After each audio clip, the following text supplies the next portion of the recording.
다같이 찬송 393장 오 신실하신 주 함께 찬송드립니다.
다같이 찬송 383장 눈을 들어 산을 보니 함께 찬송드립니다.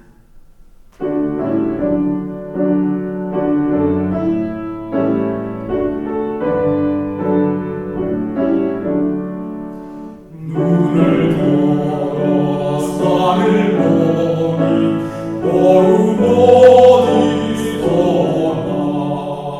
천지 지은 주 하나님 나를 도와주시네. 내 머리 실족지 않게 주가 깨어 지키며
하나님 말씀 같이 봅니다. 하나님 말씀은 다니엘서 10장 12절에서 21절까지 말씀입니다.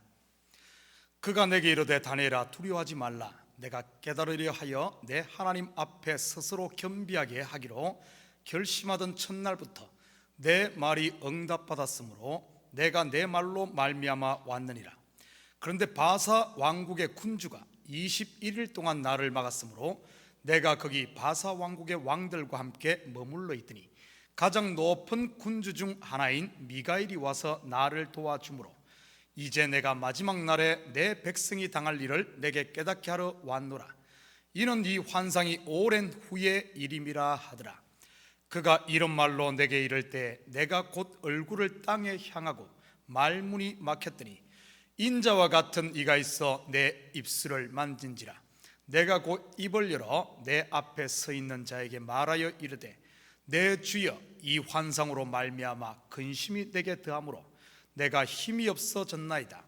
내 몸에 힘이 없어졌고 호흡이 남지 아니하였사오니 내 주여 이 종이 어찌 능히 내 주와 더불어 말씀할 수 있으리까 하니 또 사람의 모양 같은 것 하나가 나를 만지며 나를 강건하게 하여 이르되 큰 은총을 받은 사람이여 두려워하지 말라.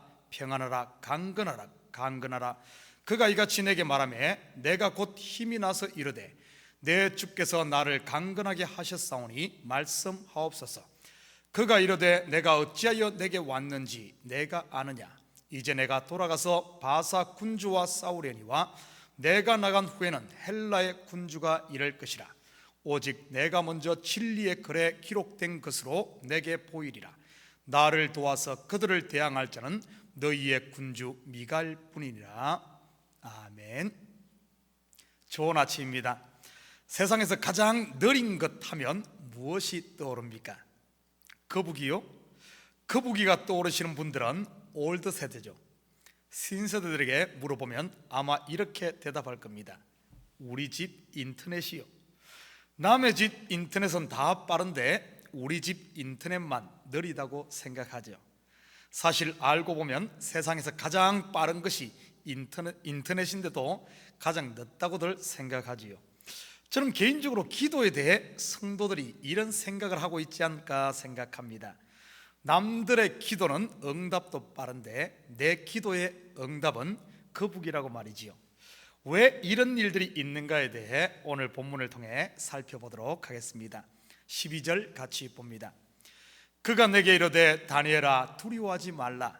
내가 깨달으리 하여 내 하나님 앞에 스스로 겸비하게 하기로 결심하던 첫날부터 내 말이 응답받았으므로 내가 내 말로 말미암아 왔느니라. 어제 우리는 다니엘의 세일의 작정 기도를 살펴보았습니다. 다니엘의 기도는 스스로 겸비하고 결심한 첫날 하나님께 응답됩니다. 바로 요즘 인터넷처럼 빨리 말이지요. 여러분 중에 혹시 아직도 기도를 망설이고 있는 분이 있다면 기도의 자리로 나오시기를 바랍니다. 우리의 기도는 하나님 앞에 영순이이지요. 13절 14절입니다.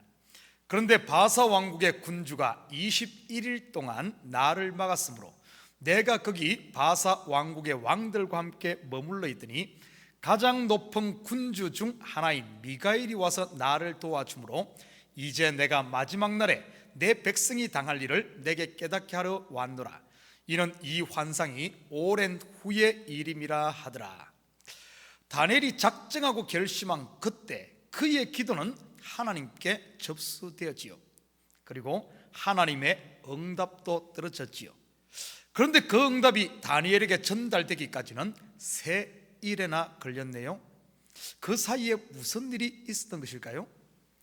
그런데 바사 왕국의 군주가 21일 동안 나를 막았으므로, 당시 바사 왕국의 군주하면 곧 왕은 고레스 왕입니다. 고레스 왕이 하나님의 사자의 길을 막았다는 뜻일까요? 아닙니다. 에베소서 6장 12절입니다. 우리의 씨름은 혈과 육을 상대하는 것이 아니요 통치자들과 권세들과 이 어둠의 세상 주관자들과 하늘에 있는 악의 영들을 대함이라. 에베소서 2장 2절입니다.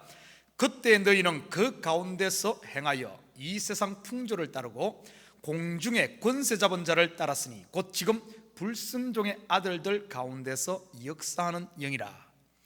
바사 왕국의 군주는 곧 공중 권세 잡은 마귀를 말하지요. 우리는 여기서 한 가지 중요한 사실을 발견할 수 있습니다. 기도는 바로 영적 전쟁이라는 사실입니다. 다니엘의 기도를 누가 막았습니까? 바사 왕국의 군주 곧 사단이지요. 그리고 바사 왕국의 왕들과 함께 머물렀다고 합니다. 다시 말해 성도가 기도하면 지옥이 떨린다는 뜻이지요. 원수들이 그 기도를 막으려고 총출동했다는 말입니다. 아니, 기도가 무엇이기에 마귀의 세력들이 막으려고 이렇게 길을 쓸까요? 우리는 여기서 한 가지 알아야 할 게 있습니다. 성도가 기도를 통해 하나님의 뜻을 깨닫는 게 얼마나 대단한 일인가를요. 그것이 곧 하늘 문을 여는 것이요 어둠의 권세로부터의 해방이요 승리이지요. 그래서 이 싸움만큼은 하나님도 절대 포기하지 않으시죠. 반드시 승리케 하십니다. 자기 자녀들의 강구를 외면하는 부모가 어디 있겠습니까? 누가복음 11장 13절입니다. 너희가 악할지라도 좋은 것을 자식에게 줄 알거든 하물며 너희 하늘 아버지께서 구하는 자에게 성령을 주시지 않겠느냐 하시니. 그리고 이 기도의 영적 싸움에 누구를 보낸 줄 아십니까? 하나님 나라의 가장 높은 군주 중 하나인 미가엘을 보내지요. 기도는 다니엘이 하는데 영적 세계에서는 왕들의 전쟁이 일어납니다. 성도의 기도가 얼마나 놀라운가요? 성도가 하나님의 뜻을 깨닫는 것을 막기 위해 원수들의 왕들이 동원되는 것을 보면요, 미가엘을 보내서 돕는다는 말은 하나님께서는 성도의 기도를 이렇게 귀하게 여기신다는 뜻이지요. 로마서 8장 26절에서 28절입니다. 이와 같이 성령도 우리 연약함을 도우시나니 우리가 마땅히 빌 바를 알지 못하나 오직 성령이 말할 수 없는 탄식으로 우리를 위하여 친히 간구하시느니라. 마음을 감찰하시는 이가 성령의 생각을 아시나니 이는 성령이 하나님의 뜻대로 성도를 위하여 간구하심이니라. 우리가 알거니와 하나님을 사랑하는 자 곧 그 뜻대로 부르심을 입은 자들에게는 모든 것이 합력하여 선을 이루느니라. 신약에서는 성도의 기도를 성령 하나님이 친히 도우신다고 말하지요. 사랑하는 성도 여러분, 여러분의 기도를 하나님이 어떻게 여기시는가를 안다면 어떻게 우리가 기도하지 않을 수 있겠습니까? 일찍이 하나님의 이런 마음을 안 사무엘은 이렇게 고백했지요. 사무엘상 12장 23절입니다. 나는 너희를 위하여 기도하기를 쉬는 죄를 여호와 앞에 결단코 범하지 아니하고 선하고 의로운 길을 너희에게 가르칠 것인즉. 사실 성도에게 있어 기도보다 더 하나님을 기쁘게 하는 것이 어디에 있겠습니까? 다니엘은 정한 기도의 마지막 날 응답을 받게 됩니다. 환상 속에 숨은 비밀을 깨달았지요. 14절 같이 봅니다. 이제 내가 마지막 날에 내 백성이 당할 일을 내게 깨닫게 하러 왔노라. 이는 이 환상이 오랜 후의 일임이라 하더라. 그 응답은 실로 두렵고 무서운 것이었지요. 자기 백성들이 겪게 될 극심한 박해에 관한 것이었으니까요.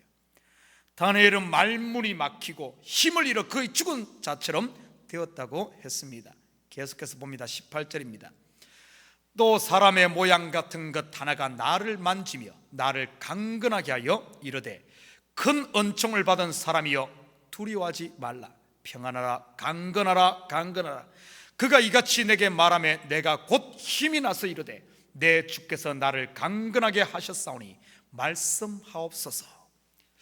죽은 자같이 된 다니엘, 천사의 터치와 그의 말에 힘을 얻고 강건해집니다. 알고 보면 다니엘에게 일어났던 이 모든 일들이 복음서에 다 이루어지지요. 예수님께서 오셔서 눈먼 자의 눈을 터치해 고치시고 죽은 자를 말씀으로 일으키지 않습니까? 그리고 모든 약한 자들과 병든 자들을 강건하게 하시지요. 다니엘이 본 크고 두려운 박해와 심판은 그게 끝이 아니라는 사실입니다.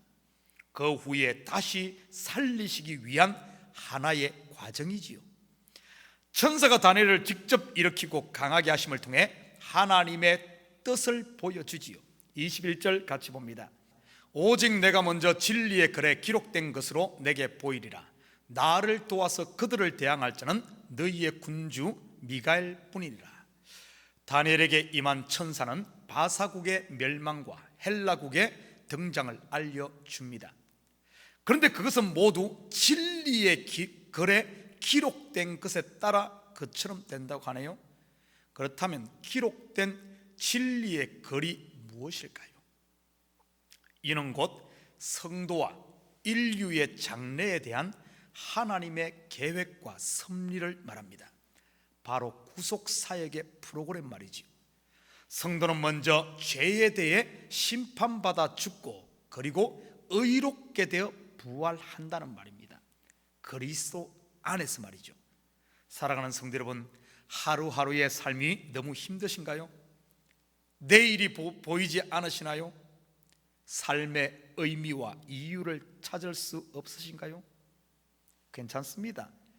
이제 그만 땅의 것만 보지 마시고 나를 향한 하나님의 구속 프로그램, 바로 하늘을 바라보시기 바랍니다. 예레미야 29장 11절 읽고 마칩니다. 여호와의 말씀이니라. 너희를 향한 나의 생각을 내가 아나니 평안이요 재앙이 아니니라. 너희에게 미래와 희망을 주는 것이니라. 아멘. 같이 기도드립니다. 사랑의 아버지 하나님, 참으로 감사를 드립니다. 맞습니다. 하나님의 응답은 가장 느린 것 같지만 가장 빠른 하나님의 시간표대로, 프로그램대로 1.1획도 변함없이 오차없이 정확한 때에 이루어지는 줄을 믿습니다. 하나님, 우리의 눈을 우리에게 고정하는 것이 아니라 하나님께로 얼굴을 향하여 드는 저희들 되게 하시고, 이제는 기도하는 성도들 되어짐으로 말미암아 아버지 하나님, 하늘 보좌를 움직이는 저희들 되게 하시고 하늘 뜻을 알아 이제는 주님 안에서 참된 평강과 자유함을 누리며 살아가는 저희들 될 수 있도록 주여 도와주시옵소서. 잠시 잠깐 어렵다고 해서 이것이 끝이 아님을 볼 수 있는 저희들 되게 하시고, 이것은 더 나은 생명으로 향하는 하나의 과정임을 볼 수 있게 하여 주시옵소서. 그래하여 잠시 잠깐의 어려움이 온다 할지라도 기뻐하며 즐거워하며 이 어려움을 극복하는 저희들 되게 하시고, 세상과는 다른 삶을 사는 그리스도인들 되게 도와주시옵소서. 감사드리며 예수님의 이름으로 기도드립니다. 아멘.